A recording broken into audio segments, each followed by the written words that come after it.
আসসালামু আলাইকুম, সবাইকে স্বাগত জানাচ্ছি ফিনান্সিয়াল মার্কেটের উপর নির্মিত এই শিক্ষামূলক ভিডিও সিরিজটি দেখার জন্য। আপনারা যারা নিয়মিত আমার এই চ্যানেলটি ভ্রমণ করে থাকেন তারা জানেন যে আমি ফরেক্স, স্টক মার্কেট কিংবা ক্রিপ্টো মার্কেটে ট্রেড করার জন্য বিভিন্ন ধরনের টিপস এবং ট্রিক্স আপনাদের সাথে শেয়ার করে থাকি। আজকে তার 49 নাম্বার ভিডিও। সুতরাং আপনারা কেউ যদি আজকে আমার ভিডিওটা প্রথম থেকে থাকেন তাহলে এর আগে যে 48টি ভিডিও রয়েছে সেই ভিডিওগুলো আপনারা দেখে আসতে পারেন, কারণ আমি সেখানে অনেক বেসিক লেভেলের জিনিস থেকে শুরু করে অ্যাডভান্স লেভেলের জিনিস আপনাদের সাথে শেয়ার করেছি এবং আপনাদের বুঝতে সুবিধা হবে যে আমি কিভাবে আপনাদের সামনে বিষয়বস্তুগুলো তুলে ধরি। আজকে আমি যে টপিকটা নিয়ে আলোচনা করব সেটা আমি অনেকের কাছ থেকে কোয়েশ্চেন পেয়েছি, সেজন্য আমার মনে হয়েছে যে এটা নিয়ে একটা ভিডিও বানানো দরকার। কেননা এটা যেরকম নতুন ট্রেডারদের জন্য গুরুত্বপূর্ণ, অভিজ্ঞ যারা ট্রেডার রয়েছে যারা অনেকদিন ধরে এই মার্কেটে ট্রেড করছেন কিন্তু কোনো এক জায়গায় গিয়ে তারা আটকে যাচ্ছেন, তারা মূলত ওই অ্যাডভান্স লেভেলের ফান্ডামেন্টাল বা সেন্টিমেন্টাল অ্যানালাইসিসের যে জায়গাটা সেই জায়গাটা গিয়ে আটকে যাচ্ছেন, সেই জায়গাটা ক্লিয়ার করার জন্য যে বেসিক ধারণাগুলো রয়েছে সেই ধারণাগুলো আমি আপনাদেরকে ক্লিয়ার করার চেষ্টা করব। আজকের ভিডিওতে তো সব কিছু দেখানো সম্ভব না, বাট আমি আজকে ইন্ট্রোডাকশন করব এবং পরবর্তীতে যখন আমি অ্যাডভান্স লেভেলের জিনিসপত্র আপনাদের সাথে আলোচনা করব তখন আপনাদেরকে আমি এই জিনিসগুলো নিয়েও আলোচনা করব। আজকের যে ভিডিওতে আমি যে আপনাদের জিনিসগুলোকে দেখাবো। তো আজকের যে মেইন প্রশ্ন সেটা হলো ফরেক্স ট্রেড করার উপযুক্ত সময় কোনটা, দিনের কোন সময় প্রাইস বেশি ওঠানামা করে। অনেকে আস্ক করে থাকে যে আমি চার্টের দিকে তো সবসময় তাকায় থাকি, হঠাৎ করে দেখি চার্টে অনেক মুভমেন্ট হচ্ছে, হঠাৎ করে দেখি যে চার্টে কোনো মুভমেন্ট হচ্ছে না একদম। তো আপনার যদি বেসিক ধারণা থাকে, যারা আমরা এই মার্কেটে কিছুদিন হলেও ট্রেড করেছি তারা জানি যে মার্কেটে কিছু কিছু সময় আছে যখন প্রাইস অনেক বেশি মুভ করে, যেমন যখন মেজর নিউজগুলো আউট হয়। আবার কিছু কিছু সময় রয়েছে যখন মার্কেট খুব ধীরে চলে, যখন আপনার সেশনগুলো ক্লোজ থাকে। তো এটা বোঝার আগে আমাদেরকে যে জিনিসটা বুঝতে হবে সেটা হলো, আপনি যদি একটু টিভি চ্যানেলগুলোর দিকে লক্ষ্য করেন তাহলে আপনারা দেখতে পাবেন যে টিভিতে যখন প্রোগ্রামগুলো সেট করা হয় তখন কিন্তু একটা নির্দিষ্ট সময়ের জন্য প্রোগ্রামগুলো সেট করা হয়। যেমন ধরেন সকালবেলা উঠে আপনি দেখবেন যে দেশ বিদেশে বিভিন্ন ধরনের খবর আপনার কাছে দেয়া হচ্ছে, কিংবা আজকে সারাদিনে কী ঘটতে পারে তার একটা সারমর্ম আপনার সামনে তুলে ধরা হয়। কেন তুলে ধরা হয়? কারণ আপনার সামনের যে দিনটা আছে সেটা কিভাবে যাবে এবং পূর্ববর্তী দিনে আপনার কী কী ঘটনা ঘটেছে মেজর, সেগুলো কিন্তু আপনার সামনে তুলে ধরা হয়। সেকেন্ড ফেজে চিন্তা করে দেখেন, দুপুরের দিকে প্রোগ্রামগুলো সাধারণত একটু গৃহিণীদেরকে অ্যাট্রাক্ট করার জন্য করা হয়। এর কারণটা কি? কারণ বেশিরভাগ মানুষজন হয়তো বাইরে জব করে কিংবা যারা বাচ্চারা তার স্কুলে থাকে, স্কুল থেকে ফিরে আসে। সো সেই সমস্ত প্রোগ্রামগুলো কিন্তু এই মিড ডেতে সেট করা হয়।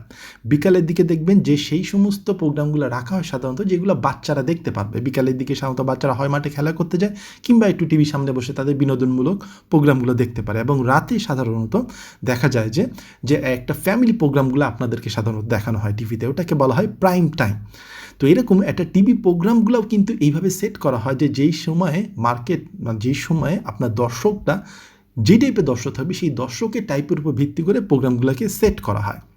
আমাদের এই ট্রেডিংয়ের ক্ষেত্রেও সেশন বলে একটা জিনিস রয়েছে। সেই সেশনটা হলো যখন এশিয়ান মার্কেটগুলো ওপেন থাকে। এশিয়ান মার্কেট বলতে বোঝাচ্ছে আমি এশিয়াতে যেসব মেজর কান্ট্রিগুলো রয়েছে like Australia, Japan, Singapore, China, Hong Kong, এদের স্টক মার্কেট কিংবা ফিনান্সিয়াল মার্কেট কিংবা এদের কোম্পানিগুলো যখন খোলা থাকে, কারণ কোম্পানি খোলাতে একটা নির্দিষ্ট টাইম আছে, সকাল 8টা বা 9টা থেকে বিকাল 3টা-4টা পর্যন্ত, এরকম একটা টাইম কিন্তু প্রতিটা কমার্শিয়াল অফিসে থাকে। তাহলে এশিয়ান সেশন বলতে বোঝাচ্ছে যে অস্ট্রেলিয়া, জাপান, সিঙ্গাপুর, চায়না এই সমস্ত দেশের মেজর কোম্পানিগুলোর অফিস কিংবা ফিনান্সিয়াল রিলেটেড মার্কেটগুলো লাইক স্টক মার্কেটগুলো কোন সময় ওপেন থাকে, যে সময় ওপেন থাকে সেটাকেই আমরা বলে থাকি এশিয়ান সেশন। তারপরে আসি ইউরোপিয়ান সেশনে। ইউরোপিয়ান সেশনে বিভিন্ন ধরনের ইউরোপের দেশ রয়েছে, তার মধ্যে ইউকে এবং জার্মানি, যেহেতু এদের ফিনান্সিয়াল মার্কেটটা অনেক বড় এবং এরা মার্কেটে অনেক প্রভাব বিস্তার করে, এই জন্য ইউরোপিয়ান সেশনে কিন্তু এই সমস্ত দেশের যে নিউজগুলো বের হয় বা এই সমস্ত দেশের যে মেজর ইনসিডেন্টগুলো ঘটে তার একটা ইম্প্যাক্ট কিন্তু ইউরোপিয়ান সেশনের উপর বেশি থাকে। আর নর্থ আমেরিকার মধ্যে ইউএসএ, ক্যানাডা রয়েছে। আমরা সবাই জানি যে ইউএসএ কিংবা ক্যানাডার কোনো নিউজ আসলে নর্থ আমেরিকান সেশনে সাধারণত প্রাইসের অনেক বেশি মুভমেন্ট হয়ে থাকে। তাহলে এই যে এশিয়ান সেশন, এই যে ইউরোপিয়ান সেশন এবং এই যে নর্থ আমেরিকান সেশন, এই সেশনগুলো কিছু মেজর কান্ট্রি দ্বারা ডিকটেট হয়। মানে কিছু মেজর কান্ট্রির নিউজগুলো সাধারণত এই সেশনগুলোতে মুভমেন্ট ক্রিয়েট করে। যেমন এশিয়ান সেশনে আমরা দেখব যে জাপানের যে নিউজগুলো এগুলো বেশি ইম্প্যাক্ট ক্রিয়েট করে, ইউরোপিয়ান সেশনে ইউকে এবং নর্থ আমেরিকা সেশনে ইউএসএ। তো এই সমস্ত দেশের যে সমস্ত ফান্ডামেন্টাল নিউজ আমাদের সামনে আসে সেই সমস্ত ফান্ডামেন্টাল নিউজগুলো আমাদের এই সেশনগুলোর জন্য ইম্পর্টেন্ট। এখন আসি এই যে 3টা সেশন রয়েছে, মেজর 3টা সেশনের কথা আমি এখানে তুলে ধরবো। একটা হলো জাপান বা টোকিও মার্কেটের, একটা হলো ইংল্যান্ড লন্ডন সেশন এবং নিউ ইয়র্ক সেশন, যেটা মূলত ইউএসএ। এই 3টাই মূলত মেইন সেশন, যে সেশনগুলোতে আমরা সাধারণত ট্রেডাররা লক্ষ্য করে থাকি। এখন দেখেন জাপান, আমরা জানি যে জাপানের দিন আগে শুরু হয়, দেন আস্তে করে ইউরোপের দিকে শিফট হয়, দেন ইউএসএর দিকে যায়। তার মানে হলো জাপানের কোম্পানিগুলো ডেফিনেটলি সবার আগে চালু হবে। তো আমরা যদি জিএমটি টাইম লাইন দেখি, আমি এখানে জিএমটি টাইম লাইন এই জন্য বলছি যে জিএমটি লাইনটা সবাই মিলায় নিতে পারবে। যারা মনে করেন যে মালয়েশিয়া, সিঙ্গাপুর কিংবা মিডল ইস্টে থাকেন কিংবা আমেরিকাতে থাকেন, তারা সবাই এই জিএমটি টাইম লাইনের সাথে মিলিয়ে দিতে পারবেন। আমি নেক্সট স্লাইডে আরও সুন্দর একটা জিনিস দেখাবো যে আপনাদের কোনো কিছু মুখস্থ রাখার দরকার নেই, একটা ক্লিকের মাধ্যমে আপনারা পেয়ে যাবেন কী করে মার্কেট আওয়ার কখন কোনটা ওপেন হয়। তো এইখানে দেখেন জিএমটি 1 2 3 4 দেখাচ্ছে, তার মানে এটা 1টা বাজে, 2টা বাজে, 3টা বাজে, 4টা বাজে এই জিএমটিতে, সেটা বোঝাচ্ছে। এবং যারা বাংলাদেশে আছেন তাদের জানতে হবে যে জিএমটি মানে বাংলাদেশের সাথে জিএমটি টাইমের ডিফারেন্স কত গ্রিনউইচ মিন টাইমের সাথে। আমরা সাধারণত জানি যে এই টাইম লাইনটা হলো, গ্যাপটা হলো 6 আওয়ার্স। সো এখানে একের সাথে যদি আপনি 6 যোগ করে দেন, তাহলেই আপনি বাংলাদেশে কয়টা বাজে সেটা কিন্তু পেয়ে যাচ্ছেন। তো এশিয়ান সেশনটা সাধারণত 12টার পর থেকে শুরু হয় এবং সেটা 9টা পর্যন্ত থাকে জিএমটি টাইম অনুযায়ী। এবং লন্ডন সেশন আপনারা দেখতে পাচ্ছেন এখানে শুরু হচ্ছে 8টার সময়, শেষ হচ্ছে 17টার সময়। নিউ ইয়র্ক সেশনে এখানে আপনারা দেখতে পাচ্ছেন শুরু হচ্ছে 13টার সময়, মানে 1টার সময়, দুপুরে 1টার সময়, এবং শেষ হচ্ছে 22টার সময়। তো এই যে 3টা সেশন, মেইন সেশন জাপানের সেশন বা এশিয়ান সেশন, লন্ডন সেশন দেখতে পাচ্ছেন এখানে ব্লু লাইনে, এবং রেড সেশন যেটা সেটা হলো ইউএসএ নিউ ইয়র্ক সেশন। এই 3টা সেশন হলো মূলত আমাদের মেইন মার্কেট মেকার বলতে মার্কেটের সেশন। সাধারণত বলা হয়ে থাকে যেই সময়গুলোতে 2টা সেশন ওভারল্যাপ করে, অর্থাৎ এশিয়ান সেশন এবং লন্ডন সেশন ওভারল্যাপ করছে, এখানে দেখতে পাবেন যে এখানে সবুজ দিয়ে দাগানো আছে, এই সময় কিন্তু মার্কেট একটু বেশি মুভ করতে পারে। দেন আপনারা এখানে আরেকটা জায়গা দেখতে পাচ্ছেন লন্ডন সেশন এবং নিউ ইয়র্ক সেশন এই জায়গাটাতে মুভ করছে, তার মানে এই একটা জায়গাগুলোতে কিন্তু মার্কেটে বেশি মুভমেন্ট থাকতে পারে, কারণ 2টা মার্কেট তখন ওপেন আছে। তো আমরা বলে থাকি বেস্ট টাইম ফর ট্রেডিং হলো, এটা হলো আমাদের মিথ একটা, আমাদের টেক্সট বুক আমাদেরকে এটা শিখিয়েছে যে সাধারণত যখন থেকে লন্ডন মার্কেট ওপেন হয় এবং লন্ডন মার্কেট ক্লোজ হয়, এই সময়টাতে আমাদের ট্রেডিংয়ের জন্য বেস্ট, কারণ এই সময় মার্কেটে ভোলাটিলিটি অনেক বেশি থাকে। তো এটা হলো আমাদের বেসিক নলেজ। আমরা পরবর্তীতে দেখব যখন আমরা অ্যাডভান্স লেভেলের ফান্ডামেন্টাল অ্যানালাইসিস বা সেন্টিমেন্টাল অ্যানালাইসিস করতে যাব, তখন আমরা দেখব যে আসলেই এটা ট্রু কিনা। বাট এখনকার জন্য আমরা ধরে নিই, যারা আমরা নতুন ট্রেডার তারা ধরে নিই যে বেস্ট ট্রেডিং টাইম হলো আমাদের এইটা, কারণ এই সময় আমাদের বেশিরভাগ স্ট্র্যাটেজি ভালো কাজ করবে। কেন কাজ করবে? কারণ মার্কেটে ভোলাটিলিটি বেশি থাকে। এখন মার্কেটে ভোলাটিলিটি যখন বেশি থাকবে তখন আপনার টেক প্রফিট স্টপ লস তাড়াতাড়ি হিট করবে। আর যদি এশিয়ান সেশনে থাকেন, এশিয়ান সেশনে দেখা যাবে যে প্রাইসের মুভমেন্ট খুব ধীরে ধীরে হয়, যেটা আমি একটু পরে আপনাদেরকে দেখাবো। তো আপনাদের যেটা বলছিলাম কীভাবে আমরা সহজে বের করব মার্কেট কখন শুরু এবং শেষ হয়, এটা কিন্তু একটা ক্লিকের মাধ্যমে আপনাদের বের করে ফেলা সম্ভব। এবং এটা আমার জন্য বা যারা মনে করেন যে বিভিন্ন দেশে অবস্থান করেন তাদের জন্য এটা গুরুত্বপূর্ণ। কেন গুরুত্বপূর্ণ? যেমন ধরেন আমি মাঝে মাঝে যখন ইউএসএতে কনফারেন্সের জন্য যাই, ইউএসএ বিভিন্ন সিটিতে, তখন গিয়ে আমাকে মিলাই নিতে হয় যে কখন কোন মার্কেট ওপেন হবে। কিংবা ইউরোপে যখন আমি কোনো কনফারেন্সে যাই বা সিঙ্গাপুরে যখন আমি যাই, তখন আমাকে বের করে নিতে হয় যে কোন মার্কেট কোন জায়গায় চালু হচ্ছে। যদিও আমি এতদিন ধরে করতে করতে আমার মুখস্থ হয়ে গেছে, তারপরেও কোনো জায়গায় গিয়ে আমি একটু কনফিউজড হয়ে যাই। যেমন ইউএসের ইস্ট কোস্ট এবং ওয়েস্ট কোস্টের মধ্যে টাইমের ডিফারেন্স রয়েছে, তো আমাকে দেখতে হবে যে কখন এই মার্কেটগুলো শুরু হচ্ছে। যেমন আপনারা যারা বাংলাদেশে রয়েছেন তারাও কিন্তু খুব সহজে ক্লিকে বের করে ফেলতে পারেন যে কখন কোন মার্কেট শুরু হয়। সেটা হলো আপনাদেরকে আমি আগে একটা ভিডিওতে দেখিয়েছিলাম যে ফরেক্স ফ্যাক্টরি নামে একটা ওয়েবসাইট রয়েছে, যেই ওয়েবসাইটের মধ্যে কিন্তু কখন কোন সেশন শুরু হচ্ছে তার একটা সামারি দেওয়া থাকে। তো আমি একটু ওয়েবসাইটে গিয়ে আপনাদেরকে দেখাই। যদি আমরা ফরেক্স ফ্যাক্টরি এই ওয়েবসাইটে যাই, forexfactory.com, তাহলে আপনারা দেখতে পাবেন যে এখানে বিভিন্ন ধরনের ইনফরমেশন আমাদের সামনে রয়েছে, এবং যেটা দরকার আপনি আপনার এই হোম পেজটা নিজের মতো করে সাজায় নিতে পারেন। আমার যেহেতু সেশনটা খুব একটা বেশি দরকার হয় না, এই জন্য সেশনটা সবার নিচে রেখে দিয়েছি।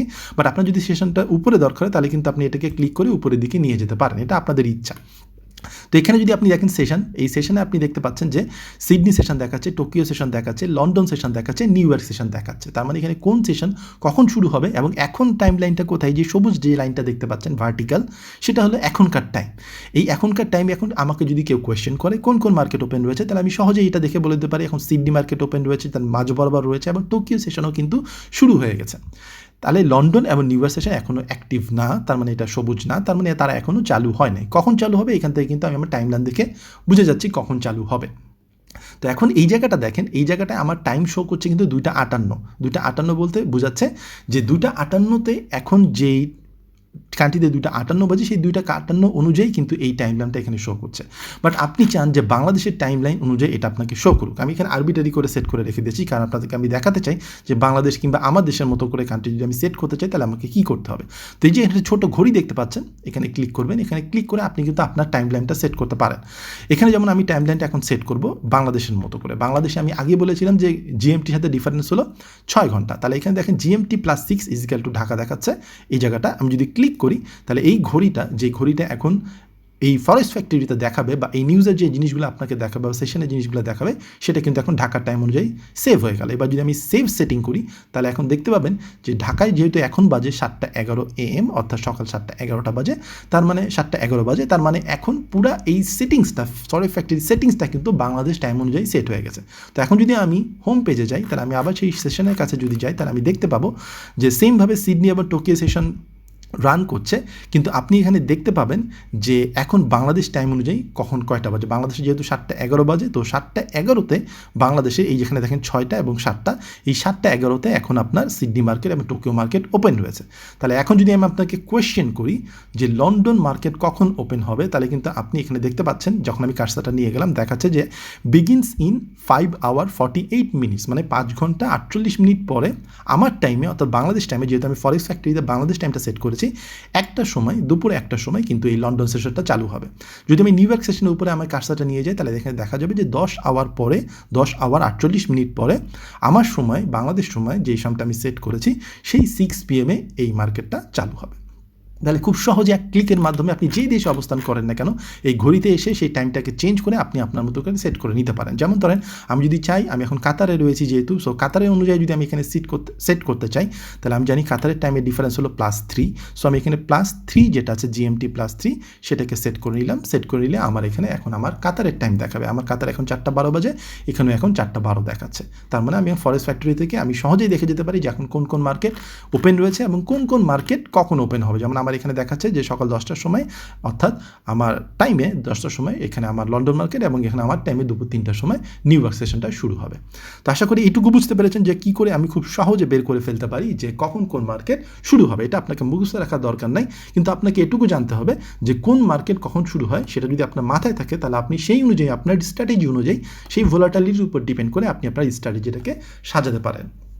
তো এতক্ষণ ধরে বারবার আমি ভোলাটিলিটির কথা বলার চেষ্টা করছি। সেই ভোলাটিলিটির কথা কেন বলছি, আপনার যদি একটু ইউরো ইউএসডির এই 30 মিনিট চার্টটার দিকে লক্ষ্য করেন, এখানে আমি স্ক্রিনশট নিয়ে রেখেছি। এটা হলো 13ই আগস্ট, 16ই আগস্ট এবং 17ই আগস্টের 3 দিনের চার্ট এখানে দেখা যাচ্ছে। এই যে ভার্টিক্যাল লাইনগুলো দেখা যাচ্ছে, এটা হলো পিরিয়ড সেপারেটার। এটা এক একটা দিন নির্দেশ করছে, মানে এখান থেকে এতটুকু হলো আমার 13 তারিখ নির্দেশ করছে, এখান থেকে এতটুকু আমার 16 তারিখ নির্দেশ করছে, এবং এখান থেকে এতটুকু আমার 17 তারিখ নির্দেশ করছে। এবং এখানে থেকে ছোটো ছোটো বক্স করার আছে, টোকিও লেখা আছে এর উপরে। এর মানে হলো এটা হলো টোকিও সেশনে কী পরিমাণ প্রাইস মুভ করেছে তা ইন্ডিকেটারটা আমাকে বলে দিচ্ছে, যেখানে আমি এই ইন্ডিকেটারটা আমার MT4 চার্ট ফর্মে ইউজ করেছি। এবং লন্ডন সেশনে কতটুকু মুভ করেছে তার লো পয়েন্ট থেকে হাই পয়েন্ট পর্যন্ত, সেটাও কিন্তু এখানে দেখাচ্ছে। নিউ ইয়র্ক সেশনে এখানে দেখাচ্ছে।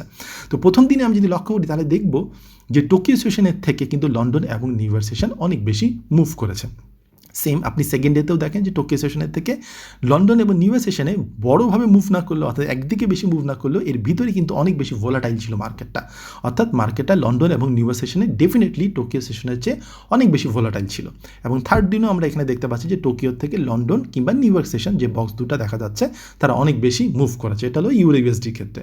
তো সেম দিনের জন্য যদি আমি জিবিপি ইউএসডি চার্টটাও দেখি, তাহলে এখান থেকে দেখতে পাবো যে 13 তারিখেও টোকিও সেশনটা খুব বেশি মুভ করে নাই, বাট লন্ডন এবং নিউ ইয়র্ক তার থেকে অনেক বেশি মুভ করেছে। সেম হলো এখানেও আপনি সেকেন্ডে দেখতে পাচ্ছেন যে লন্ডন এবং নিউ ইয়র্ক সেশনে যে ভোলাটাইলিটি ছিল, সেই ভোলাটাইলিটি কিন্তু আপনার টোকিও সেশনে ছিল না। এবং থার্ড ডেতে অ্যাজ ইউজুয়াল এখানে আপনার টোকিও সেশনের চেয়ে লন্ডন কিংবা নিউ ইয়র্ক সেশনে ফ্লুয়েন্সিটা বেশি ছিল। এবং 3 নম্বর কারেন্সি পেয়ার যেটা ইউএসডি জাপানিজ ইয়েন, এখানে যদি আমরা লক্ষ্য করি, তাহলে এখানে দেখা যাবে যে টোকিও সেশনের চেয়ে 13 তারিখে ডেফিনেটলি আপনার লন্ডন এবং নিউ ইয়র্ক সেশনে মুভমেন্ট বেশি ছিল। এইখানে 16 তারিখে একটা ডিফারেন্স দেখা যাচ্ছে যে টোকিও সেশনে কিন্তু বেশ ভালো মুভ হয়েছে। এর কারণটা কি? কারণ এই টোকিও সেশনে কিন্তু আমার জাপানিজ ইয়েন যেটা রয়েছে, তার কিন্তু একটা কারসাজি রয়েছে। জাপানিজ ইয়েন কি? জাপানিজ ইয়েন হলো জাপানের কারেন্সি। তাহলে জাপানের মার্কেট কখন ওপেন থাকে? এশিয়ান সেশনে ওপেন থাকে। তাহলে এখান থেকে একটা ছোটো সামারি আমরা বলতে পারি যে সাধারণত এশিয়ান মার্কেটে জাপানিজ ইয়েনের মুভমেন্ট হতে পারে, মানে হবেই, তার কোনো কারণ নাই। কারণ জাপানিজ যেহেতু বড় বড় কোম্পানিগুলো রয়েছে, তারা যখন তাদের মানিটাকে এক্সচেঞ্জ করার জন্য বিভিন্ন কোম্পানির সাথে লিয়াজও করে, তখন এখানে কিন্তু জাপানিজ ইয়েনে মুভমেন্ট হতে পারে। এটা হলো আপনার অ্যাডভান্স লেভেলে যখন আপনি যাবেন তখন আপনাকে এই জিনিসগুলো জানতে হবে। এবং থার্ড দিনে আমরা দেখতে পাচ্ছি যে টোকিও সেশনে হচ্ছে লন্ডন কিংবা নিউ ইয়র্ক সেশনে মুভমেন্ট কিন্তু বেশি ছিল। এবং যদি একটু কম্পেয়ার করে দেখেন আগের চার্টের সাথে, আগের চার্টে যেমন আমরা এখানে দেখতে পাচ্ছি যে জিবিপি ইউএসডিতে লন্ডন এবং নিউ ইয়র্ক সেশনে খুব ভালো মুভ করে এসেছিল, কিন্তু সেম ডেতে কিন্তু জাপানিজ ইয়েন অত ভালো মুভ করে নাই। এর মানে হলো যে আমার যে কারেন্সি কোরিলেশন আছে, সেই কারেন্সি কোরিলেশন থেকে আমাদের বের করতে হবে যে কোন কারেন্সি কখন স্ট্রেংথ অনুযায়ী ছিল। বাট এখানে আমি যে বটম লাইনটা বলতে যাচ্ছি, যে সামারিটা বলতে যাচ্ছি, সেটা ছিল যে জিবিপি ইউএসডি মুভ করেছে বলেই যে ইউএসডি জাপানিজ মুভ করবে তা না, কারণ ইউএসডি জাপানিজের মধ্যে একটা এশিয়ান পেয়ার রয়েছে, জাপানিজ ইয়েন। আর জিবিপি ইউএসডির মধ্যে একটা ইউরো এবং একটা ইউএসডি, অর্থাৎ একটা ইউরোপিয়ান কান্ট্রি, একটা নর্থ আমেরিকান কান্ট্রির পেয়ার রয়েছে। তো এখান থেকে আমি যে বটম লাইনে পৌঁছালাম বা সেই সামারিটা আমি এখান থেকে বলতে পারি, সেটা হলো সাধারণত টোকিও সেশন বা এশিয়ান সেশনে মার্কেটে মুভমেন্ট একটু কম থাকে কম্পেয়ার টু লন্ডন এবং নিউ ইয়র্ক সেশন। এর কারণটা কি? এর কারণটা হলো আপনারা যদি লক্ষ্য করে থাকেন তাহলে ফিনান্সিয়াল যে বড় বড় ইনস্টিটিউশনাল নামগুলো রয়েছে, অর্থাৎ বড় বড় ব্যাংক বলেন, হেজ ফান্ড বলেন, বা ইনস্টিটিউশনাল ট্রেডারদেরকে নিয়ে যে সমস্ত ইনস্টিটিউশনগুলো তৈরি হয়েছে, মার্কেট স্পেকুলেটর যারা রয়েছে, এই সমস্ত বড় বড় কোম্পানিগুলো বেশিরভাগই হলো ইউকেতে কিংবা ইউএসএতে অবস্থিত। তো যেহেতু ইউকে এবং ইউএসএতে ফিনান্সিয়াল মার্কেট রিলেটেড বেশি বেশি কোম্পানি ওখানে অবস্থিত, তাহলে ফরেক্স মার্কেটে ডেফিনেটলি তাদের ইম্প্যাক্টটা বেশি থাকবে। সেকেন্ড আর একটা কারণ, যেহেতু ইউকে এবং ইউএসএর মেজর নিউজগুলো আপনার এই ইউরোপিয়ান কিংবা ইউএস সেশনে বের হয়, সেই জন্য দেখা যায় যে সাধারণত মার্কেটে ভোলাটাইলি ওই সময় বেশি থাকে। তো এটা তো আপনাদের 3 দিনের চার্টে দেখালাম। আমি যদি একটু চার্টে যাই, চার্টে গিয়ে আপনাদেরকে একটু দেখানোর চেষ্টা করি যে শুধুমাত্র এই 3 দিন না, আমরা যদি আরও পিছনের দিকে আগিয়ে যাই, এটা হলো আপনাদের কাজ, আপনাদেরকে আমি বাসার টাস্ক দিলাম। তার আগে এখানে একটা জিনিস আপনাদেরকে শিখাই, সেটা হলো যে এখানে যে ভার্টিক্যাল লাইনটা দেখতে পাচ্ছেন যে একদিনে কতটুকু মুভ করছে, যদি আপনাদের চার্টে এটা না থাকে তাহলে রাইট ক্লিক করবেন, এই প্রপার্টিজের মধ্যে যাবেন, প্রপার্টিজের মধ্যে এই কমন ট্যাবটার মধ্যে যাবেন, কমন ট্যাবের মধ্যে গিয়ে আপনি দেখতে পাবেন যে এখানে শো পিরিয়ড সেপারেটার বলে একটা লাইন, একটা বক্স রয়েছে। এখানে যদি আপনি ক্লিক করে দেন তাহলে কিন্তু আপনার যেই বক্সটা রয়েছে সেই বক্সটা থেকে আপনি এখানে দেখতে পাবেন যে এই লাইনটা এখন চলে গেছে। আমি যদি আপনার লাইনটা না থাকে, এই প্রপার্টিজে যাবেন, প্রপার্টিজে গিয়ে শো পিরিয়ড সেপারেটটাকে অন করে দিবেন, দিয়ে ওকে চাপ দিবেন, তাহলে দেখবেন যে একদিনে কতটুকু প্রাইস মুভমেন্ট করেছে সেই ডে সেপারেটরটা আপনার সামনে চলে আসলো। আর এখানে যে আমি একটা ইন্ডিকেটার ইউজ করেছি, সেই ইন্ডিকেটারটার নাম হলো ট্রেডিং সেশন ইন্ডিকেটার। সো আমি ইন্ডিকেটারটাতে আমি জাস্ট আপনাদেরকে বোঝানোর চেষ্টা করছি যে এই সেশনগুলোতে কী করে মুভ করে। সো এই ইন্ডিকেটারটা এখানে থাকলে আমি এখান থেকে জানতে পারবো যে এখন আবার কোন সেশনটা চলছে। এটার জন্য আমাকে নতুন করে আর জানার দরকার। যেমন ধরেন যে আমার প্রাইস এখন দেখাচ্ছে যে টোকিও সেশনে মুভ করছে এবং এটা লো ছিল, এটা হাই, এবং টোকিও সেশনের মধ্যে কতটুকু মুভ করেছে তা কিন্তু আমি এই ইন্ডিকেটর দিয়ে বের করে ফেলতে পারি। ঠিক আছে? তো এখানে আমি যে জিনিসটা দেখাতে যাচ্ছি সেটা হলো যে আমি যে 3 দিন দেখালাম তা না, আমি যদি আরও পিছনের দিকে যাই তাহলে আমি দেখতে পাবো যে যেহেতু যদি এই ডেটার দিকে লক্ষ্য করি, প্রথম দিকে হলো টোকিও সেশন, তাহলে প্রথম কয়েকটা ক্যান্ডেল হলো আমার টোকিও সেশন বা এশিয়ান সেশনের, এবং লাস্ট কয়েকটা ক্যান্ডেল কিন্তু আমার নিউ ইয়র্ক ক্লোজের পরে, নিউ ইয়র্ক যেই ইয়েটা রয়েছে তার ক্লোজের পরে, কারণ তার পাশে আবার ইউএসের আরেকটা দেশ পার্ট রয়েছে। তো সেই কথা ভুলে যাই, আমরা যে কোনো একটা দিনে যদি পিছনের দিকে চলে যাই, আমি প্রতিটা দিনে লক্ষ্য করবো যে প্রথম দিকে মুভমেন্টের থেকে পরে যে মাঝের যে সময়টা রয়েছে, যে টাইমটা আমি যে গ্রিন লাইনে দেখিয়েছিলাম, যেখানে আমি এইখানে দেখেছিলাম যে গ্রিন টাইমটা, যেখানে হলো আপনার লন্ডন মার্কেট ওপেন হচ্ছে, এশিয়ান মার্কেট খোলা থাকা অবস্থায়, এবং লন্ডন মার্কেট যখন ক্লোজ হচ্ছে, এই জায়গাটা, এই সবুজটার মধ্যে কিন্তু মুভমেন্ট অনেক বেশি হচ্ছে। ঠিক আছে? সো আপনি একটু পিছনে চাটে গিয়ে সব জায়গায় দেখতে পাবেন যে বেশিরভাগ ক্ষেত্রেই এখানে দেখেন প্রথমে এবং শেষে মুভমেন্ট কম, কিন্তু মাঝখানে মুভমেন্ট অনেক বেশি, অনেক বেশি। ঠিক আছে? এটা যে কোনো প্লেয়ারের ক্ষেত্রে আপনাদের দেখতে পাবেন আপনারা, এটা হলো আপনাদের কাজ, আপনারা দেখবেন। তো যারা বেসিক লেভেলের ট্রেডার, মানে যারা নতুন কেবল শুরু করেছেন, তাদের জন্য আমি বলবো যে তাদের এখান থেকে আমি যে আপনাদেরকে বটম লাইন বা যে এখান থেকে যে জিনিসটা আমরা এখান থেকে শিখলাম, সেটা হলো যে লন্ডন সেশনে সাধারণত, লন্ডন যখন শুরু হয় সেই সেশনে সাধারণত মুভমেন্টটা একটু বেশি হয়, একটু ব্যস্ত থাকে, কারণ বেশিরভাগ ফিনান্সিয়াল কোম্পানিগুলো ইউকেতে অবস্থিত এবং মেজর নিউজগুলো ওই সময় বেশিরভাগ রিলিজ হয়। লন্ডন এবং ইউএসএ মার্কেট, সাধারণত ইউএসএ নিউজগুলো দিনের প্রথম ভাগেই বের হয়। তো দিনের প্রথম ভাগে যখন বের হয় তখন দেখা যায় যে লন্ডন মার্কেটটাও ওপেন থাকে, এবং সেই সময় দেখা যায় যে ভার্টিক্যালি মানে প্রাইসের ভোলাটিলিটি অনেক বেশি থাকে এবং মুভমেন্ট অনেক বেশি হয়। আরেকটা জিনিস এখানে আমি আপনাদেরকে বলে রাখতে চাই, সেটা হলো দিনের একটা সময় যেরকম প্রাইসটা বেশি মুভ করে, সেরকম সপ্তাহেও কিছু দিন রয়েছে সেই সময় মার্কেটের প্রাইসটা বেশি ওঠানামা করে। সেই দিনগুলো কি সেটা বের করার জন্য যে জিনিসটা করতে হবে, আপনাদেরকে দেখতে হবে যে একটা কারেন্সি পেয়ার, যেমন ধরেন যে ইউরো ইউএসডি একটা কারেন্সি পেয়ার, সাধারণত এখানে এটা হলো 69, 109, এটা দেখে বোঝাচ্ছে যে এভারেজে ইউরো ইউএসডি সানডেতে কী পরিমাণ মুভ করে। এভারেজ এটা হলো আপনার অনেক দিনের হিসাবকে একটা এভারেজ ডাউন করা হয়েছে, ঠিক আছে। তাহলে এখান থেকে দেখা যাচ্ছে যে টুইসডে, ওয়েডনেসডে এবং থার্সডেতে এর পরিমাণটা অনেক বেশি, অর্থাৎ যেই পরিমাণ পিপস মুভ করে ওই ভোলাটাইলিটির সময় সেটা সাধারণত সানডেতে কম থাকে। সানডেতে সাধারণত মার্কেটগুলো যেহেতু ক্লোজ থাকে এখানে কম থাকবে। এখানে সানডে বলতে বোঝাচ্ছে যখন টোকিও মার্কেটটা ওপেন হয় আর কি। তো মানডে, টুইসডে, ওয়েডনেসডে, থার্সডে এই জিনিসগুলো হলো আপনাদের হলো এক এক দিন ট্রেডিং বার। আমরা জানি যে আমাদের সপ্তাহে সাধারণত 5 দিন আমরা ট্রেড করে থাকি। তো মানডেতে আমাদের প্রাইসের মুভমেন্ট একটু কম হয় কম্পেয়ার টু টুইসডে, ওয়েডনেসডে এবং থার্সডে। সো যারা ভোলাটালিটির উপর ট্রেড করেন, শুধু ইউরো ইউএসডি না, আপনি যদি জিবিপি ইউএসডি, জাপানিজ ইয়েন যে কোনো পেয়ার দেখেন, আপনাদের সামনে যেহেতু এই চারটা এখন রয়েছে, আপনারা এটা দেখলেই বুঝতে পারবেন যে সাধারণত এই টুইসডে, ওয়েডনেসডে এবং থার্সডেতে আপনার প্রাইসের মুভমেন্টগুলো একটু বেশি হয়। ফ্রাইডেও মুভমেন্ট বেশি হয়, কিন্তু ফ্রাইডেতে লাস্টের দিকে এসে যেহেতু লন্ডন সেশন যখন ক্লোজ হয়ে যায় এবং ইউএসের মার্কেটটা ক্লোজের দিকে অবস্থায় আসে, সাধারণত তখন দেখা যায় যে মার্কেটে ভোলাটালিটি একটু কমে আসে। তাহলে এখান থেকে আরেকটা জিনিস আমরা লক্ষ্য করতে পারি যে ইউরো ইউএসডি যে পরিমাণ মুভ করছে, ইউএসডি জাপানিজ কিন্তু সে পরিমাণ মুভ করছে না। আবার দেখা যাচ্ছে যে জিবিপি জাপানিজ ইয়েনের প্রাইসের মুভমেন্টটা কিন্তু অন্যান্য পেয়ারের থেকে বেশি। তাহলে কেউ যদি আপনাদেরকে বলে কোন কারেন্সি ভোলাটালিটি বেশি, তাহলে আপনি এই চার্ট থেকে বুঝতে পারছেন যে জিবিপি জাপানিজ ইয়েনের ভোলাটালিটি অন্যান্য জাপানিজ পেয়ার যেমন ইউএসডি জাপানিজ পেয়ারের থেকে কম, আবার ইউরো ইউএসডি থেকেও বেশি। আমি ইউএসডি জাপানিজ ইয়েনের থেকে বেশি জিবিপি জাপানিজ ইয়েন, এবং ইউরো ইউএসডি কিন্তু একটা মিডিয়াম রেঞ্জ অনুযায়ী চলছে। তো এই চারটা হলো এখান থেকে আমি যে বটম লাইনটা আপনাদেরকে দিতে পারি সেটা হলো যে আমাদের যদি খুঁজে বের করতে চাই যে ট্রেড করার জন্য বেটার টাইম কোনটা, মানে কোন সময় ট্রেড করলে আপনার ভোলাটাইলিটি বেশি পাবেন আপনি, যদি আপনার স্ট্র্যাটেজিটা ভোলাটাইলিটির উপর নির্ভর করে। কারণ সব স্ট্র্যাটেজিতে যে ভোলাটাইলিটি লাগবে তা না। ভোলাটাইলিটি থাকলে যেটা সুবিধা হয়, যদি মার্কেট কনসলিডেটের মধ্যেও মুভ করে তাহলে টপে যাবে, বটমে যাবে, টপে যাবে, বটমে যাবে। আর যদি এরকম হয় যে না আমি একটা র্যালি চাই, অর্থাৎ আপার ট্রেন্ডে বা লোয়ার ট্রেন্ডে চাই, তাহলেও কিন্তু আপনার এই যে সমস্ত সময়ে মার্কেটে ভোলাটাইলিটি বেশি থাকে আপনার কিন্তু ট্রেডিং অপরচুনিটি আসতে পারে। তাহলে যখন দুটা সেশন ওভারল্যাপিং হয়, যেমন ধরেন বিশেষ করে লন্ডন এবং নিউ ইয়র্ক সেশন যখন ওভারল্যাপিং হয় ওই সময় ট্রেডের ভোলাটিলিটি বেশি থাকে। আবার যখন গুরুত্বপূর্ণ সংবাদ পরিবেশন হয়, তার নিউজ রিলিজ হয়, তখন মার্কেটে ভোলাটিলিটি অনেক বেশি থাকে, যেটা আমরা ফান্ডামেন্টাল নিউজের ক্ষেত্রে আমরা জানি। এবং সপ্তাহের মাঝামাঝি সময় সাধারণত ভোলাটিলিটি বেশি দেখা যায়, কারণ মুদ্রাগুলো আমরা দেখছি যে পিপ রেঞ্জটা ওই সময় বেশি থাকে।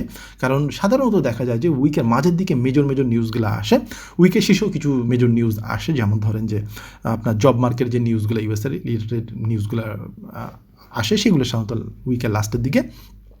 তো এটা হলো বেটার টাইম। আমি কিন্তু এখানে বেস্ট টাইম বলিনি, সবাই সাধারণত বেস্ট টাইম বলে, কারণ বেটার টাইম এই কারণে বলছি কারণ আপনার স্ট্র্যাটেজির উপর ডিপেন্ড করছে যে আপনার টাইম ফ্রেমটা কী হবে। এখন আমি আসি, আমি যে এতক্ষণ যে আলোচনাগুলো করলাম, অর্থাৎ এর আগে যে আলোচনাগুলো করলাম, এগুলো আপনারা কম বেশি ইউটিউবে সাধারণত সব ভিডিওতে পাবেন, বইগুলোতে পাবেন এবং বিভিন্ন ওয়েবসাইটগুলোতে পাবেন। বাট এরপরে আমি একটু জটিল জিনিস আলোচনা করবো, কারণ আমার ভিডিও যারা ফলো করে থাকেন তারা জানেন যে আমি শুধুমাত্র নতুন ট্রেডারদের জন্য না, আমি একটু অভিজ্ঞ ট্রেডারদের জন্য কিন্তু ভিডিওগুলো বানিয়ে থাকি। আমার টার্গেট হলো যারা স্ট্রাগল করছে, আমার মেইন টার্গেট যারা স্ট্রাগল ট্রেডার্স, তাদেরকে হাত ধরে কিছুটা হলেও স্বস্তির জায়গায় পৌঁছায় দেওয়া। তো এই জন্য আমি এই জায়গাটা যে কাজটা করছি, আপনাদেরকে একটা ছোটো কোয়েশ্চেন দিচ্ছি, যে কোয়েশ্চেনটা আপনাদেরকে অ্যান্সার করতে হবে। যদি আপনাদের উত্তর জানা থাকে তাহলে আপনারা নিচে কমেন্ট বক্সে আমাকে জানান, কারণ সহ জানাতে হবে যে কেন আমি এই অ্যান্সারটাকে চুজ করছি। আর যদি জানা না থাকে এই কোয়েশ্চেনটার অ্যান্সার, তাহলে আপনারা যে কাজটা করবেন, এই ভিডিওটা বন্ধ করবেন, পজ করবেন, কারণ এই ভিডিও শেষে আবার এই অ্যান্সারটা বলে দিয়েছি, এবং তারপরে অ্যান্সারটা নিজে খুঁজে বের করার চেষ্টা করবেন, এবং নিজে খুঁজে বের করে তারপরে ভিডিওর বাকিটুকু দেখবেন। তো কোয়েশ্চেনটা হলো যে name 2 of the main market participants during Asian session. আমি যদি এটাকে বাংলায় বলি তাহলে আমি বলতে পারি যে এশিয়ান সেশনে কারা কারা মার্কেট পার্টিসিপেন্ট হিসেবে থাকে, মানে দুইটা গুরুত্বপূর্ণ মার্কেট পার্টিসিপেন্টস কারা। মার্কেট পার্টিসিপেন্টস বলতে মার্কেটে যারা অ্যাক্টিভলি পার্ট নেয়। তো এখানে বিভিন্ন অপশান রয়েছে, এখানে অপশানগুলোর মধ্যে আপনারা দেখতে পাচ্ছেন প্রথমে রয়েছে সেন্ট্রাল ব্যাঙ্ক এবং স্পেকুলেটর, হেজ ফান্ড এবং রিটেল স্পেকুলেটার্স, কমার্শিয়াল কোম্পানিজ এবং সেন্ট্রাল ব্যাঙ্কস, স্পেকুলেটার্স অ্যান্ড হেজার্স। এই ফার্স্ট কাজ হলো আপনাদেরকে, এখানে আমি অনেকগুলা জটিল টার্ম আপনাদেরকে বললাম, যারা আপনার নতুন ট্রেডার তাদের তো মাথার উপর দিয়ে গেল, যারা অভিজ্ঞ ট্রেডার তাদের হয়তো অনেকেই এই টার্মগুলো জানা রয়েছে, বাট ক্লিয়ার টার্ম কারো জানা নাই। কিন্তু আমরা যদি ট্রেড করি অ্যাডভান্স লেভেলে ফান্ডামেন্টাল এবং সেন্টিমেন্টাল নিউজগুলো সম্পর্কে আমরা স্বচ্ছ ধারণা রাখতে চাই, যেটা দিয়ে আমরা ট্রেড করবো ফিউচারে, তাহলে আমাদেরকে এই টার্মগুলো সম্পর্কে খুব ভালো ধারণা রাখতে হবে। তো আপনাদের ফার্স্ট কাজ হলো এখন আপনারা খুঁজে বের করবেন যে প্রতিটা টার্মের মানে কি। সেন্ট্রাল ব্যাংকস মানে কি? সেন্ট্রাল ব্যাংকস আমি আশা করি আপনারা সবাই জানেন যে প্রতিটা দেশে একটা করে কেন্দ্রীয় ব্যাংক থাকে, যে কেন্দ্রীয় ব্যাংকগুলো মুদ্রাস্ফীতি বা মুদ্রার বিভিন্ন ধরনের নিউজগুলোকে কন্ট্রোল করে থাকে বা মুদ্রার মার্কেটটাকে নিয়ন্ত্রণ করে থাকে। এর সাথে সাথে তারা বিভিন্ন ধরনের মেজর নিউজগুলো আপনাদেরকে দিয়ে থাকে বা কন্ট্রোল করে থাকে, আপনাদেরকে মানে কারেন্সি মার্কেটটাকে কন্ট্রোল করে থাকে। স্পেকুলেটার্স মানে হলো, আমি তারপর বলে দিচ্ছি কিছুটা হলো, স্পেকুলেটার্স হলো যারা মার্কেটটাকে অবজার্ভ করে কী করে অবজার্ভ করে তারা মার্কেটের তালে তালে কিছু তাদের সুবিধা আদায় করতে চায়, এদেরকে বলা হয় মার্কেট স্পেকুলেটার্স। এই মার্কেট স্পেকুলেটার্স কিন্তু আপনার মার্কেটের অবস্থা বুঝে ব্যবস্থা নেয়, ঠিক আছে। তারপরে হচ্ছে হেজ ফান্ডস হলো যারা মনে করেন যে আপনার হেজ ফান্ডগুলো হলো বড় বড় ইনভেস্টারদেরকে নিয়ে আসে তাদের টাকা, তারপর তারা সেই টাকাগুলোকে ম্যানেজ করে। তো হেজ ফান্ড এরকম রিটেল স্পেকুলেটার্স রয়েছে আমার আপনার মতো, যারা হলো রিটেলে বসে বসে চার্টের দিকে তাকিয়ে থাকি এবং দেখি যে চার্টে কী হচ্ছে। রিটেল স্পেকুলেটার্স আর মেইন স্পেকুলেটার্স মধ্যে একটা বিস্তর পার্থক্য রয়েছে। রিটেল স্পেকুলেটার্স হলো আমার আপনার মতো চার্টের দিকে তাকিয়ে থাকি, দেখতে থাকি উপরে যাচ্ছে না নিচে যাচ্ছে, উপরে গেলে বাই নিব নিচে গেলে সেল নিব, এই টাইপের একটা ব্যাপার স্যাপার। কমার্শিয়াল কোম্পানিজ হলো একটু আগে আপনাদেরকে যেটা বললাম যে বড় বড় অনেক কোম্পানি থাকে, যে কোম্পানিগুলো তাদের অফিস আওয়ারের যে সময়টা ওই সময় তারা এই ট্রেড মার্কেটটা ফলো করে। কেন এই ফিনান্সিয়াল মার্কেট তারা অফিস আওয়ারের সময় ফলো করে এটা একটু খুঁজে বের করার চেষ্টা করেন, ঠিক আছে। তারপরে সেন্ট্রাল ব্যাংকসের কথা তো বললাম, এবং হেজাররা রয়েছে। হেজার বলতে আমি বুঝাচ্ছি যারা বাই সেল একসাথে করে, হেজ বলতে বুঝে বাই এবং সেল একসাথে করা, ঠিক আছে। তো এটা হলো পসিবল অপশানস। এখন আপনাদেরকে বের করতে হবে এশিয়ান মার্কেটে কোন দুইজন বেশি অ্যাক্টিভ থাকে। এখানে সেন্ট্রাল ব্যাংকস অ্যাক্টিভ থাকে না, রিটেল স্পেকুলেটার্স অ্যাক্টিভ থাকে নাকি হেজাররা অ্যাক্টিভ থাকে, নাকি হেজ ফান্ডস যারা ম্যানেজ করে তারা অ্যাক্টিভ থাকে, নাকি কমার্শিয়াল কোম্পানিগুলো অ্যাক্টিভ থাকে, এটা আপনাদেরকে এখন খুঁজে বের করতে হবে। আমি আপনাদেরকে একটা শর্টকাটে আইডিয়া দিয়ে দিলাম, বাট আপনাদের কাজ হলো যদি আপনারা জেনে থাকেন, যারা অভিজ্ঞতা নিশ্চয়ই তারা এটা জানেন, তারা আপনাকে কমেন্ট করবেন। কমেন্ট করলে যেটা সুবিধা হবে সেটা হলো যে আমি বুঝতে পারবো কতজন লোক ওই অ্যাডভান্স লেভেলে রয়েছেন, ঠিক আছে। তাহলে আমার ওইভাবে ভিডিও বানাতে সুবিধা হবে, কারণ আমি একটা কনফিউশনের মধ্যে পড়ে যাই। আমার কাছে এত সিলি কোয়েশ্চেন আছে বা এত বেসিক লেভেলের কোয়েশ্চেন আছে, তখন আমার মনে হয় যে আমি কি বেশি অ্যাডভান্স লেভেলে ভিডিও বানাচ্ছি নাকি আমি কোন জায়গায় রয়েছে আমি বুঝতে পারছি না। তো আপনারা যদি আমাকে একটু হেল্প করেন, একটু গাইড করেন যে না এরকম অ্যান্সারগুলো আমরা জানি, তার মানে আমি তখন বুঝতে পারবো আচ্ছা তাহলে আমি এর থেকেও জটিল জিনিস আপনাদেরকে আমি শেখাতে পারি।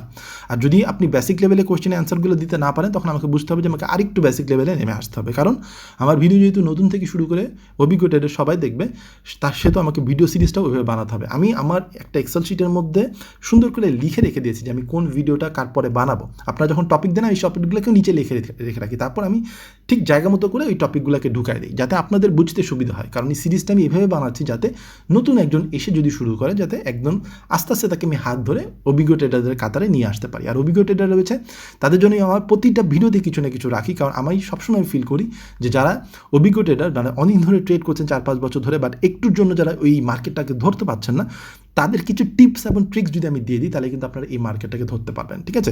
এটা আমার জন্য একটা খুবই গুরুত্বপূর্ণ প্রশ্ন। এটা হলো যারা অভিজ্ঞতা রয়েছেন তাদের জন্য এটা খুব গুরুত্বপূর্ণ প্রশ্ন, কারণ এর উপরে কিন্তু মার্কেট সেন্টিমেন্ট অনেক খেলা করে। এই যে কোয়েশ্চেনটা আমি দিলাম, এই কোয়েশ্চেনটা আমি কিন্তু এমনি দিই নাই। সো অভিজ্ঞতা যারা রয়েছেন তারা যদি অ্যান্সার দেন, তাহলে আমার বুঝতে সুবিধা হবে যে আপনারা এই জিনিসটা জানেন কি জানেন না। তো এখন আমি আপনাদেরকে রিকোয়েস্ট করবো, আপনারা আমার ভিডিওটাকে স্টপ করেন, পজ দেন, পজ দিয়ে আপনারা যদি জানেন তাহলে শুধু লেখেন যে জানি এবং কারণটা এইটা, যদি কারণটা জানা থাকে। আর যদি কারণটা না জানা থাকে তাহলেও প্লিজ কমেন্টে লেখেন যে জানি না, ঠিক আছে। কারণ আমার এটাতে সুবিধা হবে, আমি বুঝতে পারবো যে অনেকে জানে না, তার মানে আমার এটা জানাই আপনাদেরকে সুবিধা হলো, আপনারা বুঝতে পারলেন। তো try to find the answer. আপনারা ভিডিওটাকে পজ করে অ্যান্সারটাকে বের করার চেষ্টা করেন। তো যেহেতু আমি আশা করেছি আপনারা নিজে নিজে এই জিনিসটা করেছেন, অর্থাৎ আপনারা ভিডিওটাকে বন্ধ করে আবার অ্যান্সারটা খোঁজার চেষ্টা করেছেন, তো আমি এই স্লাইডে আপনাদেরকে একটু হেল্প করি যে এশিয়ান মার্কেটে কোন দুইটা জিনিস বা কোন দুইটা মেজর মার্কেট পার্টিসিপেন্টস পার্ট নিয়ে থাকে। তারা হলো কমার্শিয়াল কোম্পানিগুলো এবং সেন্ট্রাল ব্যাংকসগুলো। তো একটু এখানে এক্সপ্লেইন করার চেষ্টা করি কেন কমার্শিয়াল কোম্পানি। সেন্ট্রাল ব্যাংকটা তো বুঝতেই পারছেন যে এশিয়ান মার্কেটে যেসব সেন্ট্রাল ব্যাংকগুলো রয়েছে তারা তো মার্কেটে থাকবেই, তারা তো মার্কেট থেকে বের হয়ে যাবে না। লাইক জাপানিজ যে ব্যাংকটা রয়েছে ব্যাংক অফ জাপান, তারা তো তাদের মেজর নিউজগুলো এখানে আপনার রিলিজ করবে, অস্ট্রেলিয়ান রিলিজ করবে তাদের নিউজগুলো, সো এর একটা ইম্প্যাক্ট থাকবে। কমার্শিয়াল কোম্পানি আপনারা যদি একটু লক্ষ্য করে থাকেন, এশিয়ান সেশনের মধ্যে কোন কোন কান্ট্রি রয়েছে? এশিয়ান সেশনের মধ্যে জাপান আছে, চায়না আছে, অস্ট্রেলিয়া আছে, সিঙ্গাপুর আছে। তো আপনি যদি দেখেন টোকিও থেকে তারা কী করে, তাদের কিন্তু প্রচুর পরিমাণ গাড়ি কিন্তু বাইরে তারা এক্সপোর্ট করে। শুধু গাড়ি না, তারা ইলেকট্রনিক্স এবং অনেক জিনিসপত্র যেগুলো আপনার মনে করেন যে বয়লার, টারবাইন, ইন্ডাস্ট্রি লেভেলে অনেক জিনিসপত্র তারা তৈরি করে টোকিওতে, এবং সেগুলো কিন্তু তারা বাইরে রপ্তানি করে বা এক্সপোর্ট করে। আবার চায়না তো আপনারা সবাই জানেন যে তারা কী পরিমাণ জিনিস তারা নিজেদের কান্ট্রিতে তৈরি করে এবং বাইরে রপ্তানি করে, তারা তো বিগেস্ট এক্সপোর্টার, এটা নিয়ে আপনাদের তো কোনো মানে ডেফিনেটলি আইডিয়া আছে। আবার সিঙ্গাপুরের কথা চিন্তা করেন, সিঙ্গাপুরে কিন্তু যদি আপনি জানেন যে সিঙ্গাপুরে এমন কোনো কোম্পানি নাই যে তার কোনো ব্রাঞ্চ নাই, তার মানে হলো মোটামুটি সব কমার্শিয়াল কোম্পানি ব্রাঞ্চ কিন্তু সিঙ্গাপুরে রয়েছে। তাহলে এশিয়ান সেশনে কী করছে, এই সমস্ত যে বড় বড় কোম্পানিগুলো রয়েছে তারা কিন্তু মার্কেটটাকে বেশি করে ফলো করছে। কেন ফলো করছে এটা একটু বোঝার চেষ্টা করি। ফলো করছে এই কারণে, মনে করেন যে জাপান থেকে প্রচুর পরিমাণ গাড়ি আপনার ইউএসএতে গেল, এখন ইউএসএ কী করবে, ওই জাপানিজ কোম্পানিটাকে তো টাকা দিবে, যে টাকাটা পরিশোধ করতে হবে, গাড়ির দামটা সেটা পরিশোধ করতে হবে। তো তারা যখন দামটা পরিশোধ করবে তারা তো ইউএস ডলারে দিবে, ঠিক আছে। এখন দেশের মধ্যে জাপানের মধ্যে ইউএস ডলারকে যদি ব্যবহার করতে হয় তাহলে কী করতে হবে, কোম্পানিগুলোকে ওই ইউএস ডলারকে জাপানিজ ইয়েনে কনভার্ট করতে হবে।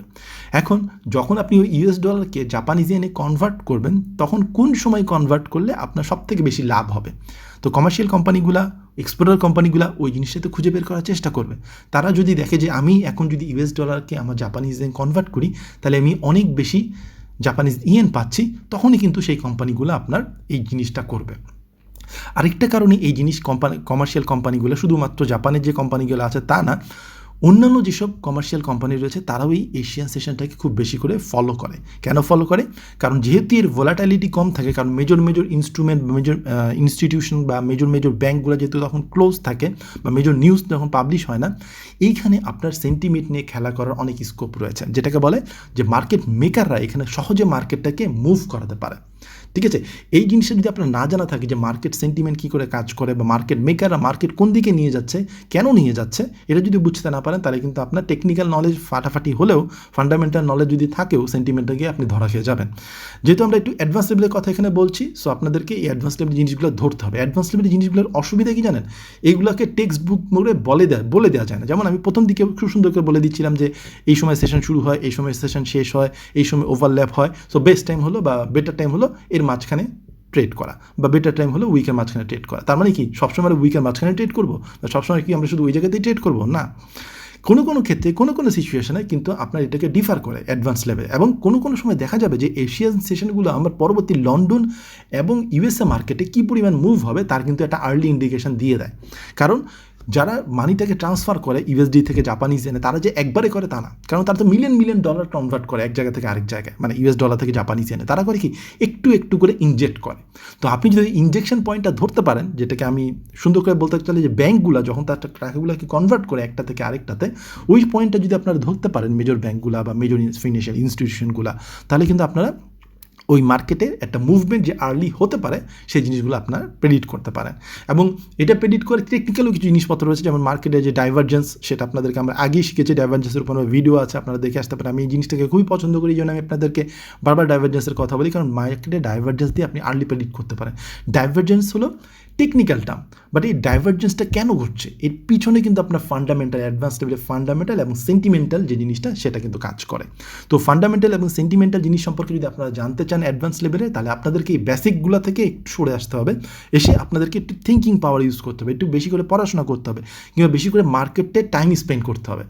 এই দেখেন এখানে রিটেল স্পেকুলেটর রয়েছে। রিটেল স্পেকুলেটর মানে হলো আপনি মার্কেটটাকে দেখেন যে কখন মুভ করছে, ঠিক আছে। মনে করেন যে সকালবেলা জাপানিজ ইয়েনের উপর একটা মেজর নিউজ পাবলিশ হলো, তারপরে ওটার ইম্প্যাক্ট কী থাকে আপনার লেটার সেশনে, অর্থাৎ লন্ডন সেশনে কিংবা ইউএস মার্কেটের সেশনে, আপনি এটাকে ধরার চেষ্টা করেন, ঠিক আছে। যেমন আপনি যদি একটু পিছনে আসেন, এখানে সুন্দর একটা জিনিস রয়েছে, যেমন ধরেন যে এই চার্টটাতে যদি আমি দেখি, কারণ আমি এখানে একটা এক্সাম্পল পেয়েছি বলে আপনাদেরকে দেখাচ্ছি, এই দিনের চার্টে অর্থাৎ এই 16 তারিখের চার্টে, ঠিক আছে। আপনারা একটু মাথা খাটায় বের করার চেষ্টা করেন এখানে টোকিও সেশনে কেন এত মুভ হয়েছে, ঠিক আছে। টোকিও সেশনে মুভ হওয়ার কারণটা কী, ঠিক আছে।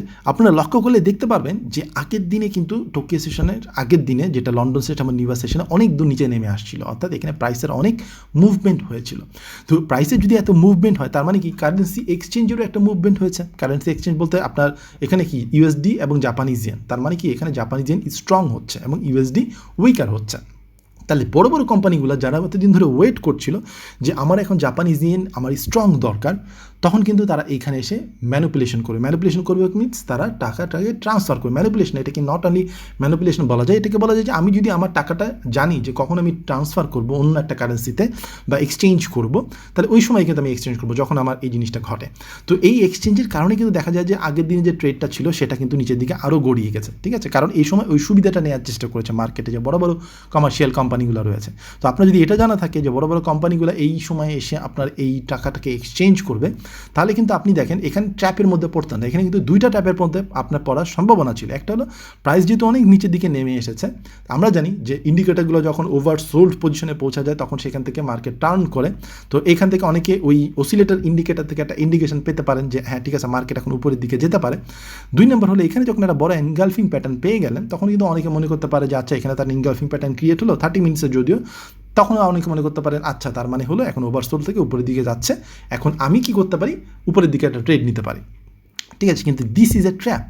কেন ট্র্যাপটা এই কারণে দেখেন, যদি চায় মার্কেটে যারা বড় বড় কোম্পানি রয়েছে বা মার্কেট মেকার রয়েছে এটাকে আরও নিচের দিকে নেমে যাবে, তখন করতে হবে রিটেল ট্রেডারদেরকে বাইরের দিকে নিয়ে যেতে হবে, ঠিক আছে।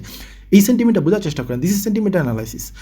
যখন আপনি বেশিরভাগ ট্রেডারকে বাইরের দিকে নিয়ে যেতে পারবেন, তখন যদি মার্কেট সেলের দিকে যায় তখন হলো ওই বড় বড় ট্রেডাররা, বড় বড় ফিনান্সিয়াল কোম্পানিগুলো, বড় বড় রাকববল রয়েছে তাদের লাভ হবে। তো এখানে তারা দুইভাবে আপনাকে ট্র্যাপ করলো, এক হলো নিচের দিকে নামায় নিয়ে আসলো অনেক দূর, নামায় নিয়ে এসে এখানে একটা ফলস ইন্ডিকেশন দিল যে আমি এখন উপরের দিকে যাচ্ছি। তখন হবে কি, আমাদের রিটেল ট্রেডার রয়েছে যারা কী করছি, তারা চিন্তা করতেছি যে প্রাইস এখন এখান থেকে রিভার্স করে উপরের দিকে যাবে, এখান থেকে একটা ফিবোনাচি টুল দিয়ে ফিবোনাচি আঁকলেন, দেখলেন যে 50% পর্যন্ত যাবে, ঠিক আছে। হয়তো এখানে বাই ট্রেড নিলেন এই ইনগালফিং প্যাটার্ন দেখে, তারপর দেখলেন যে নিচের দিকে চলে আসলো। যখন এটা নিচের দিকে আসা শুরু হলো তখন কিন্তু আপনাকে বুঝে নিতে হবে এটা আরও নিচের দিকে যেতে পারে। যেমন ধরেন এই টোকিও সেশন থেকে কিন্তু আমরা একটা ইন্ডিকেশন পেয়ে গেছিলাম টোকিও সেশনের শুরুতেই, যেটা আরও নিচের দিকে যাওয়ার পসিবিলিটি বেশি, কারণ এখানে হলো কিছু বায়ারটা ট্র্যাপ হয়ে গেছে, এটাকে বলে বুল ট্র্যাপ।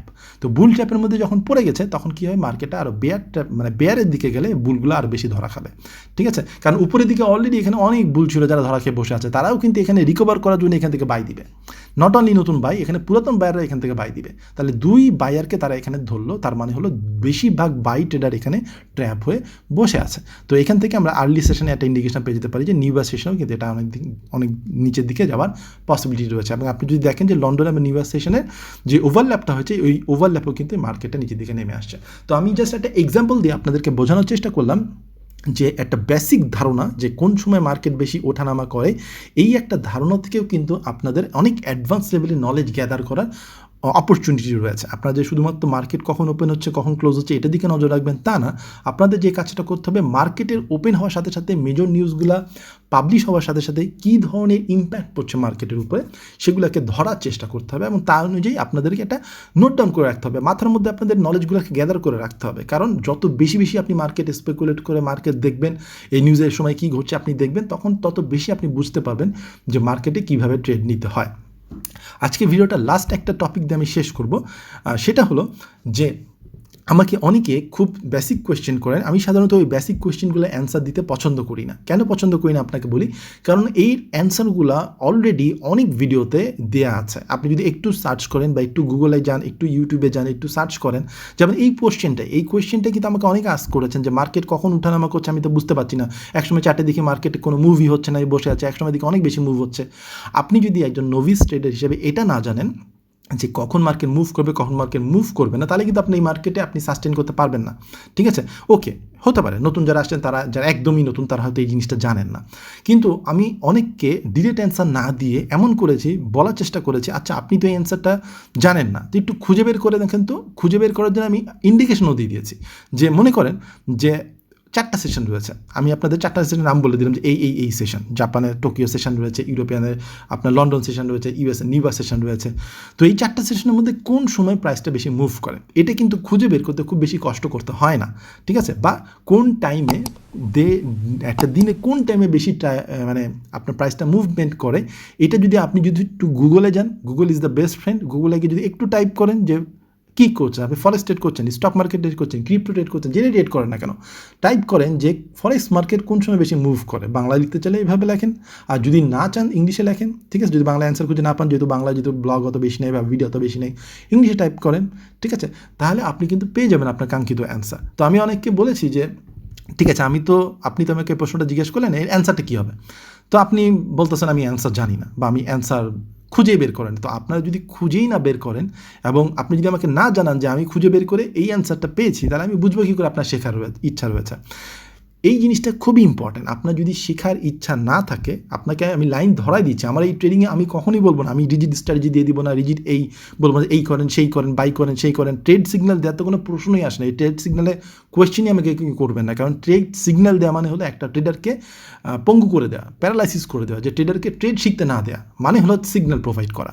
ঠিক আছে, আপনার ট্রেড সিগন্যাল লাগবে কেন? আপনি কি চান আপনার টাকা এমনি এমনি গ্রো করুক? ঠিক আছে, তাই ফান্ড ম্যানেজার আছে, প্রফেশনাল ফান্ড ম্যানেজারের কাছে যান, প্রফেশনাল ফান্ড ম্যানেজারকে কি আপনার টাকাটা দেন, আপনি নিজে ট্রেডও করবেন, আবার আপনি ট্রেড করা শিখবেনও না, আরেকজনের ট্রেড থেকে চুরি করে, নট চুরি অ্যাকচুয়ালি, অন্য ট্রেডের একটা অন্ধ সাজেশন নিয়ে আপনি এই কাজটা করবেন। এই ট্রেডিং এভাবে হয় না। ঠিক আছে, হ্যাঁ আমি সিগন্যালকে খারাপ বলছি না, ডেফিনেটলি ট্রেডিং সিগন্যাল ইউজ করার জন্য একটা ক্যাপাবিলিটি দরকার। আপনি যদি অন্ধভাবে ট্রেডিং সিগন্যাল ফলো করেন তাহলে কিন্তু হবে না। ট্রেড সিগন্যাল কারা ফলো করবে? যারা মনে করেন যে অনেকদিন ধরে ট্রেড করছে কিন্তু একটুর জন্য সাফার করতেছে, তারা ঠিক বুঝতে পারছে না যে কেন অভিজ্ঞ ট্রেডাররা এখন বাই কিংবা সেল ট্রেড নিচ্ছে। তারা যখন এই বাই এবং সেল ট্রেড কেন অভিজ্ঞ ট্রেডাররা নিচ্ছে, তাদের সিগন্যালটা ফলো করবে, তখন তারা বুঝতে পারবে ও আচ্ছা আমি এই জিনিসটা মিস করছিলাম। তখন কিন্তু দেখা যাবে যে তারা ওই সাকসেসফুল ট্রেডারদের কাতারে চলে আসার জন্য একটা স্টেপ আপ করতে পারবে, তাদের জন্য ট্রেডিং সিগন্যাল কাজে লাগতে পারে। ঠিক আছে, তো প্রতিটা সেগমেন্টেরই কোনো না কোনো সময় কাজে লাগবে, কোনো কোনো সময় আপনার ক্ষতি করবে। তো প্রথম দিকে যদি আপনি ব্লাইন্ডভাবে ট্রেড সিগন্যালের দিকে পড়ে থাকেন, ঠিক আছে, বা আরেকজনের উপর ডিপেন্ডেন্ট হয়ে থাকেন কমপ্লিটলি, তাহলে কিন্তু আপনি ট্রেডার হতে পারছেন না। আপনাকে ফার্স্টে ক্লিয়ার হয়ে নিতে হবে আপনি কি ট্রেডার হতে চান, নাকি আপনি আপনার টাকাটাকে গ্রো করার জন্য অন্য কারোর সাহায্য নিতে চান। অন্য কারোর সাহায্য নেওয়ার জন্য আপনার অনেক অপরচুনিটি অলরেডি ওপেন আছে। আপনি ব্যাংকে টাকা রাখতে পারেন, আপনি হেজ ফান্ডে টাকা রাখতে পারেন, আপনি বড় বড় ফিনান্সিয়াল ইনস্টিটিউশন আছে, বড় বড় ফান্ড ম্যানেজার আছে যারা ট্রেড করছে। এখন আপনি যদি একজন ফান্ড ম্যানেজার হতে চান, আপনাকে তো 5-10 বছর টাইম অতিক্রম করে আসতে হবে, তারপর আপনি হতে পারবেন কিনা সাকসেসফুল এই নিয়ে আপনার ডাউট রয়েছে। তখন ফান্ড ম্যানেজারের কাছে যান, ফান্ড ম্যানেজারের কাছে গিয়ে আপনি দেখেন যে কোন ফান্ড ম্যানেজার আপনার জন্য পারফেক্ট হয়। এবং এটা টেস্ট করার জন্য বিভিন্ন ওপেন প্ল্যাটফর্ম রয়েছে লাইক ইটরো, যেখানে আপনি অনেক সোশ্যাল ট্রেডার পাবেন। তাই সোশ্যাল ট্রেডার আপনাদেরকে সিগন্যাল দিবে, ট্রেডিং অপরচুনিটি বলে দিবে, আপনার হয়ে ট্রেড করে দিবে। সো এই অপরচুনিটিগুলো আছে।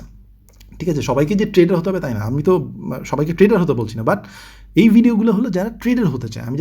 আমি যে ভিডিওটা বানাচ্ছি সেটা হলো আপনাদেরকে ট্রেডার বানানো ভিডিও। তো ট্রেডার বানানো ভিডিওতে এসে আপনি যদি ট্রেড সিগন্যাল চান বা আপনি যদি কপি ট্রেড করতে চান তাহলে হবে না। ঠিক আছে, কপি ট্রেড বা ট্রেড সিগন্যালের জন্য আলাদা প্ল্যাটফর্ম আছে, আলাদা প্ল্যাটফর্মে গিয়ে আপনাকে ওটা খুঁজতে হবে।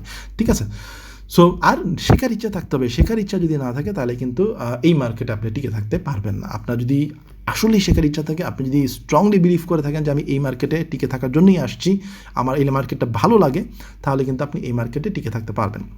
তো আশা করি আজকের এই ভিডিওটা একটু হলেও আপনাদের জন্য কাজে লাগবে। আমি চাই যে আপনারা বেশি বেশি করে ট্রেডটাকে ফলো করেন, মার্কেটে ট্রেড কী করে, মার্কেট কোন সময় মুভ করছেন, এই জন্য আমার এই ভিডিওটা বানানো। কারণ আমি দেখলাম যে এটার বেসিক অ্যান্সার দেওয়ার সাথে সাথে, বেসিক কোয়েশ্চেনের সাথে সাথে আমি অ্যাডভান্স লেভেলের জিনিসও আপনাদেরকে শেখাতে পারবো। এই জন্য আমি টপিকটা নিয়ে এসেছি। খুব বেসিক কোয়েশ্চেন হলেও এটা কিন্তু অ্যান্সার দিয়ে আমি আপনাদেরকে একটু হলেও হয়তো উপকৃত করতে পেরেছি। তো ধন্যবাদ সবাইকে। আমাদের 49 নাম্বার ভিডিও এইটা। এরপরে আসতে আসতে আমাদের একটা 50 নাম্বার ভিডিও। তো 50 নাম্বার ভিডিওতে আমি আমাদের একটা ইম্পর্টেন্ট টপিক নিয়ে আলোচনা করার চেষ্টা করব, সেটা হলো আমাদের ট্রেডিং কমিউনিটি। আমাদের স্টক মার্কেট বা ফরেক্স মার্কেট কিংবা ফিনান্সিয়াল মার্কেটে ট্রেড করার জন্য একটা স্ট্রং যে কমিউনিটি দরকার, কেন সেই স্ট্রং কমিউনিটি দরকার এবং এই স্ট্রং কমিউনিটি কেন তৈরি হতে পারছে না, তার কারণগুলো যদি আমরা একটু জানি, তাহলে হবে কি আমরা নিজেদের মধ্যে একটা স্ট্রং কমিউনিটি অন্যান্য মার্কেটের মতো তৈরি করে নিতে পারবো। ঠিক আছে, বাংলাদেশে যেরকম অন্যান্য ব্যবসায়ী রয়েছে, যেমন গার্মেন্টস আরএমজি সেক্টর রয়েছে, যেমন ফ্রিল্যান্সার সেক্টর রয়েছে, যেমন ইন্ডাস্ট্রিয়াল সেক্টর রয়েছে। ঠিক আছে, তারা কিন্তু একদিনে গ্রো হয় না, তাদের কমিউনিটি যখন গ্রো হয়েছে তখনই তারা গ্রো হয়েছে। আমারও টার্গেট হলো, আমার এই ভিডিওগুলো হয়তো অনেকের কাছে মনে হবে যে এই ফ্রি জিনিস নিয়ে আমার লাভ কী। ফ্রি জিনিস নিয়ে লাভ হলো আপনি যদি নিজেকে ট্রেডার হিসেবে ডেভেলপ করতে পারেন। আপনাকে একদম ফাইনাল লেভেলে ট্রেডার হতে হবে না। আপনার যদি ট্রেডিং সম্পর্কে নলেজ থাকেন, তাহলেও কিন্তু আপনি দেশের স্টক মার্কেট বা দেশের ফিনান্সিয়াল মার্কেটে অনেক বড় ইম্প্যাক্ট ফেলতে পারেন। হয়তো আমার কথাটা শুনে আপনার হাসি লাগতেছে, but this is the fact. ঠিক আছে, আপনার বিভিন্ন ধরনের বিভিন্ন দেশের ইন্ডেক্স ফান্ডগুলো স্ট্রং হয়েছে কী করে। ঠিক আছে, কারণ তার অপোজিট দিকে যে ট্রেডার রয়েছে, যারা মার্কেট ম্যানিপুলেটর করে, মার্কেট ম্যানিপুলেটরের অপোজিট দিকে যারা ট্রেড নেয় তারা হলো মার্কেট রিটেইলার। রিটেইলারের গ্রুপ যখন স্ট্রং হয়, রিটেইলার যখন নলেজেবল হতে শুরু করে, তখন সেই দেশে একটা শেয়ার মার্কেটে স্ট্যাবিলিটি আসা শুরু হয়। আমাদের দেশে সবাই কোশ্চেন করে শেয়ার মার্কেট কেন স্ট্যাবিলিটি না, স্টেবল না, স্টেবল হবে কী করে? আমাদের তো ওই রিটেল মার্কেটে যারা আছে, যারা মনে করেন যে অপোজিট দিকে ট্রেড নেবে, কারণ it is a zero sum game, right? So opposite দিকে ট্রেডাররা যদি স্ট্রং না হয়, তাহলে কিন্তু আপনার এই মার্কেটটা একটা গতি পাবে না বা একটা শক্ত অবস্থানে যাবে না।